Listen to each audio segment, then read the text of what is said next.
বড়দা, দুটোবার আমার নাক কাটিয়েছ। তৃতীয়বার ভালো করে পরীক্ষা দেওয়ার জন্য প্রস্তুত হও। অর্থাৎ তার সশ্রম কারাদণ্ডের মেয়াদ আরো একটা বছর বেড়ে গেল।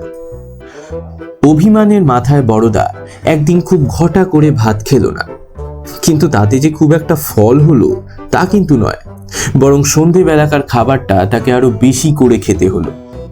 মাখনকে সে বাঘের মতোই ভয় করত, তবুও মরিয়া হয়ে তাকে গিয়ে বলল, এখানে থাকলে আমার আমার পড়াশোনা হবে না। মাখন জিজ্ঞাসা করলেন, তা কোথায় গেলে সেই অসম্ভব ব্যাপারটা সম্ভব হবে শুনি? সে বলল, আগে আগে বিলেতে। মাখন তাকে সংক্ষেপে বোঝাবার চেষ্টা করলেন এ সম্বন্ধে তার যে গোলটুকু আছে সেটা ভূগোলে নয়, সেটা মগজে। সপক্ষের প্রমাণস্বরূপ বড়দাও বলল, তারই নাকি একজন সতীর্থ এন্ট্রান্স স্কুলের তৃতীয় শ্রেণীর শেষ বেঞ্চটা থেকে একেবারে এক লাফে বিলেতের একটা বড় এক্সামের লুফে এনেছে। সেসব শুনে মাখন বললেন, বড়দা, তোমাকে বিলেতে পাঠাতে আমার কোনো আপত্তি নেই, কিন্তু তার আগে তোমার বিএ পাশ করাটা কিন্তু চাই। এও তো বড় মুশকিল হলো।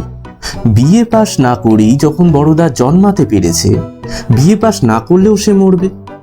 অথচ জন্ম মৃত্যুর মাঝখানটাতে কোথা থেকে এই বিএ পাস বিন্দ পর্বতের মতো যেন খাড়া হয়ে দাঁড়াল। নড়তে চড়তে সকল কথায় ওইখানটা থেকেই ঠোকর খেতে হবে। কলিকালে অগস্ত্যমুনি করছেন কি?